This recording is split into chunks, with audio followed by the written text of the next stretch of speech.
Hello and welcome to RC Birds, and thanks for stopping by.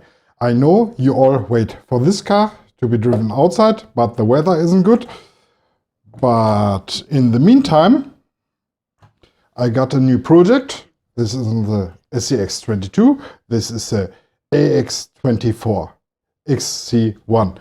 I already ordered the car, but it hasn't arrived. So I do a little video about the thoughts about my car and present you the manual, which is available on Axial homepage.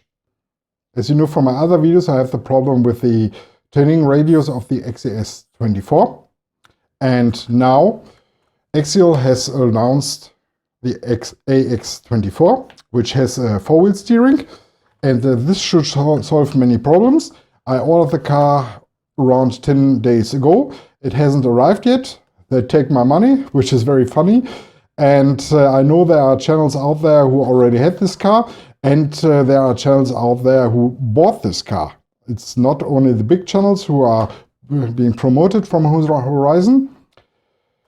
There are still some private channels who have this car and can work with it. And I like these videos. I don't want to say anything against the creators, but on the same times, I'm waiting for my car, and as I watch in the order status, there's always a word processing. This is not satisfying, and I hope my car will arrive soon.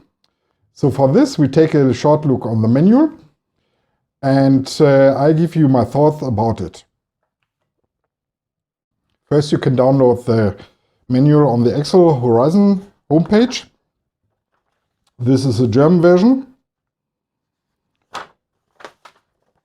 And let's see what we got here. The pages are numbered as I thought. Here's page number 1. You see the two cars. And we start, now I know why this is 15. I think the other pages would be English or France or some other languages. Some notices, the content of the manual, things you get in the box, further notices, and now we start how you can charge the car. A little expression about the radio.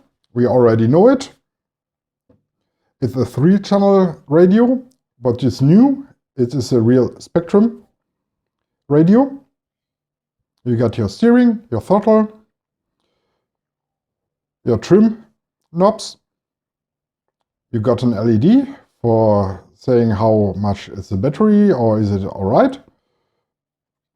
F is a dual rate, and here is a button for the steering.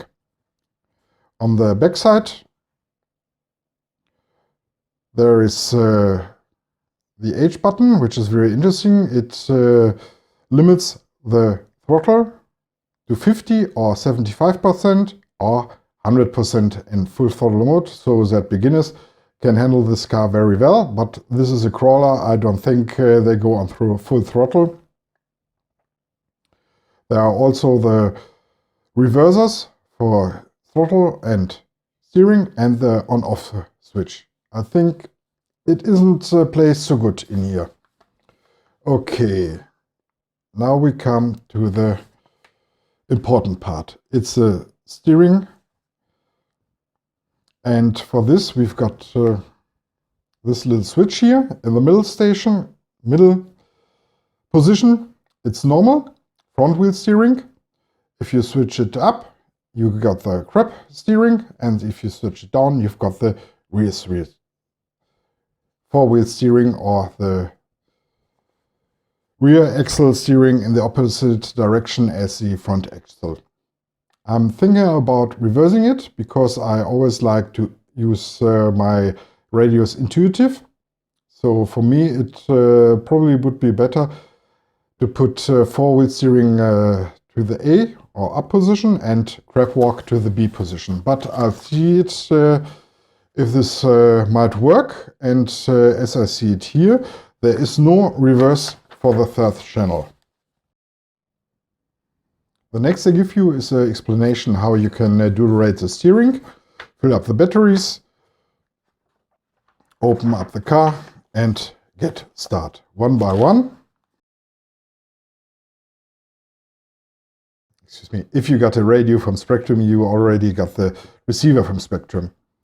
You can change the jumpers. They are talking about some track-driven cars, which is not the case. And there you can choose between forward and reverse without braking, and forward, braking, reverse for cars who have not any tracks. Troubleshooting, pieces, warranty.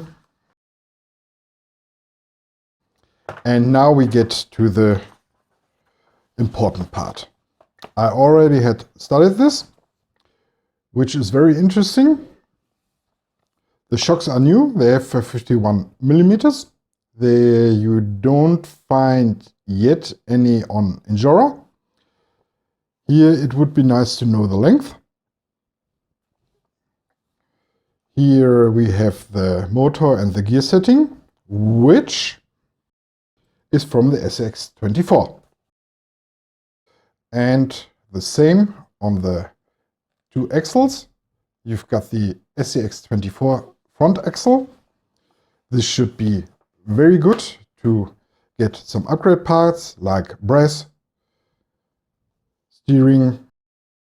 Then it's again an AX24 part, which are the links. Here the same as the drive shafts. I want to know how long they are. And this is the assembly of the chassis and more things fitted for the AX24. So, before I get to the next part, I downloaded the manual for the SAX24 to compare the parts and the steps and, of course, the part numbers. This is just for me to have some security that they neither are simple sketches or real parts. Here, this is the part we use, SAX24 front axle, and the numbers all match. Talking about upgrades. The first thing is the motor can be changed. I'm thinking about the purple one, but you can already see here that this mount is in the way, and on my Bronco it has to be cutted off. It was cutted off. You get on the Injora homepage a set where you can change this car into a four-wheel steering car, but they put the second servo in reverse, and I don't know if you can use it, although they have nice metal axles with the sets. So I buy two upgraded servos, upgraded servo horn, and steering linkages. This is what I do for sure, and this can be bought separate. What I don't think I can buy are the linkages or the drive shafts. There I have to wait for the measurement, or I compare it with my SAX24 and then buy two sets, with the risk of losing the back links. The other thing I'll do is that the AX24 will get 4 sets of tires. These are the standard ones, which I think are the same here as on the Betty. These are, for a second, the monster truck tires. And then I buy 2 sets of brass wheels with 2 different types of tires. One is a Noppy one, and one is a Proline style, I think. And the other thing I'll do is adding more brass here, which should perfect fit. I can order everything on Injora. These are my thoughts about the AX24. I hope the car will arrive very soon. If it don't, we have still the running video to do. And if it does, you are the first I will inform. If you got some questions, please write it down in the comments. I thank you for watching and see you soon on Birds.